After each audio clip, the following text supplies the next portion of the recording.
ಅವಳೊಬ್ಳು ಕುಳ್ಳಿ ಅಂತ ಆ ಕಡೆ ಕೊನೆಯಲ್ಲಿದ್ದಾಳಲ್ಲ, ಒಂದು ಸ್ವಲ್ಪ ಕಪ್ಪಗಿದೆಯಲ್ಲ ನೋಡಿ, ತೋರಿಸ್ತೀನಿ. ಅಲ್ಲಿ ಕಾಣಿಸ್ತಾ ಇದೆಯಲ್ಲ ಕಪ್ಪುಗೆ, ಅದ್ರದ್ದು ಒಂದು ಪುಟ್ಟ ಕರು. ಸೇಮ್ ಇವೆಲ್ಲ ಯಾವ ಏಜ್ ಇದೆ ಅದೇ ಏಜ್ ಕರುನ ಯಾರೋ ಕಳ್ಳರು ಎತ್ಬಿಟ್ಟಿದ್ದಾರೆ. ನಾನು ಪ್ರತಿಯೊಬ್ಬರಲ್ಲೂ ಮನವಿ ಮಾಡೋದೇನು ಅಂದರೆ, ನಮ್ಮ ಸುತ್ತಮುತ್ತ ಗೋಮಾತೆಗಳು, ನಂದಿ, ಪುಟ್ಟ ಕರುಗಳು ಅವರು ತಾಯಿ ಜೊತೆ ಓಡಾಡ್ಕೊಂಡಿರ್ತವೆ. ಅದನ್ನೆಲ್ಲ ರಕ್ಷಣೆ ಮಾಡಬೇಕಾದ್ರೆ ನಮ್ಮ ಜವಾಬ್ದಾರಿ.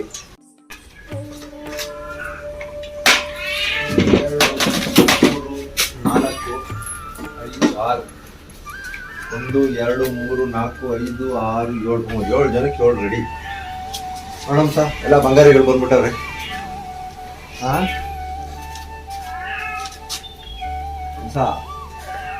ಅದ್ರದ್ದು ಕರು ಬಂದಿರೋದು ಸಾ.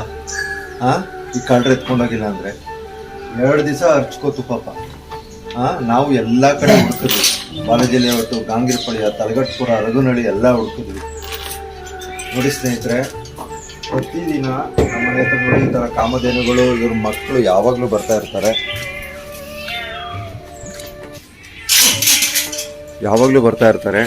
ಇವರು ಎಲ್ಲರ ಮಕ್ಕಳು ಕೂಡ ಇಲ್ಲೇ ಜೊತೆಯಲ್ಲಿದ್ದಾರೆ. ಅವಳೊಬ್ಳು ಕುಳ್ಳಿ ಅಂತ ಆ ಕಡೆ ಕೊನೆಯಲ್ಲಿದ್ದಾಳಲ್ಲ, ಒಂದು ಸ್ವಲ್ಪ ಕಪ್ಪಗಿದೆಯಲ್ಲ ನೋಡಿ, ತೋರಿಸ್ತೀನಿ. ಅಲ್ಲಿ ಕಾಣಿಸ್ತಾ ಇದೆಯಲ್ಲ ಕಪ್ಪುಗೆ, ಅದ್ರದ್ದು ಒಂದು ಪುಟ್ಟ ಕರು. ಸೇಮ್ ಇವೆಲ್ಲ ಯಾವ ಏಜ್ ಇದೆ ಅದೇ ಏಜ್ ಕರುನ ಯಾರೋ ಕಳ್ಳರು ಎತ್ಬಿಟ್ಟಿದ್ದಾರೆ.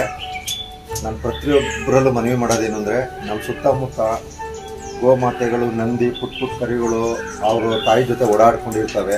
ಅದನ್ನೆಲ್ಲ ರಕ್ಷಣೆ ಮಾಡಬೇಕಾದ್ರೆ ನಮ್ಮ ಜವಾಬ್ದಾರಿ. ಯಾಕೆಂದರೆ ನಾವೊಬ್ಬರು ಹಿಂದೂ ಧರ್ಮದಲ್ಲಿ ಹುಟ್ಟಿರೋದು ನಮ್ಮ ಮೊದಲನೇ ಕೆಲಸ, ಗೋಮಾತೆಗಳನ್ನ, ನಂದಿನ ರಕ್ಷಣೆ ಮಾಡಬೇಕಾಗಿರೋದು. ನೋಡಿ, ಅದು ಪಾಪ 2 ದಿವಸ ಹರ್ಚ್ಕೊಂತದ್ದು. ನಾವು ಎಲ್ಲ ಕಡೆ ಹುಡುಕ್ತೀವಿ, ಸಿಕ್ಕುತ್ತೆ ಅಂತ. ಯಾರೋ ಕದ್ದುಬಿಟ್ಟಿದ್ದಾರೆ. ದಯವಿಟ್ಟು ಕಟುಕರ ಕೈಗೆ ಯಾವುದೇ ಕಾರಣಕ್ಕೂ ಯಾವ ಹಸುಗಳು ಮತ್ತು ಗೂಳಿಗಳು, ಕರುಗಳು ಸಿಕ್ಕಬಾರ್ದು. ಆ ರೀತಿ ನಾವು ಜಾಗ್ರತೆ ವಹಿಸಬೇಕು. ನಮ್ಮ ಸುತ್ತಮುತ್ತ ಇರೋಲ್ಲ ಹಸು ಕರುಗಳನ್ನ, ಪ್ರಾಣಿಗಳನ್ನ ಆದಷ್ಟು ನಾವು ಜೋಪಾನ ಮಾಡಬೇಕು ಅಂತ ಹೇಳೋಕೆ ಇಷ್ಟಪಡ್ತೀನಿ. ಎಲ್ಲರಿಗೂ ಊಟಕ್ಕೆ ಬಂದವ್ರೆ, ಅವ್ರಿಗೆಲ್ರಿಗೂ ಊಟ ಕೊಡ್ತೀನಿ. ಬರ, ರೆಡಿ ಬರ, ಆ ಕಡೆ ಬರ,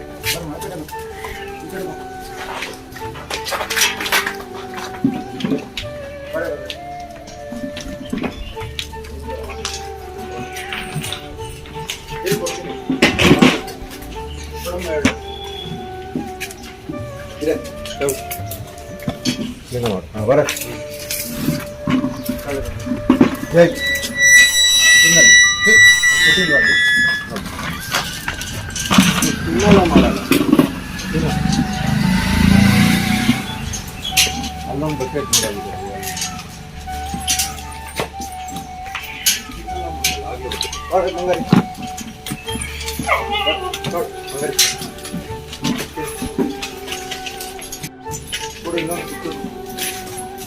ಮಾತಾಡಪ್ಪ.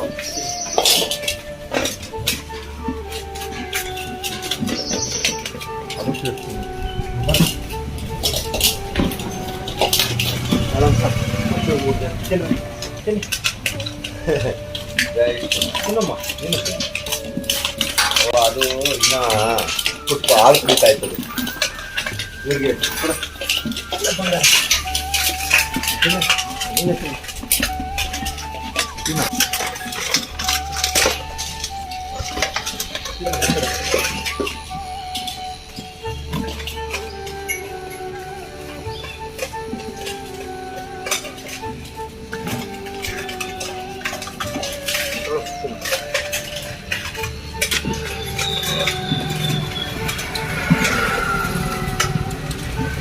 ಎಷ್ಟು ಬರಲಿ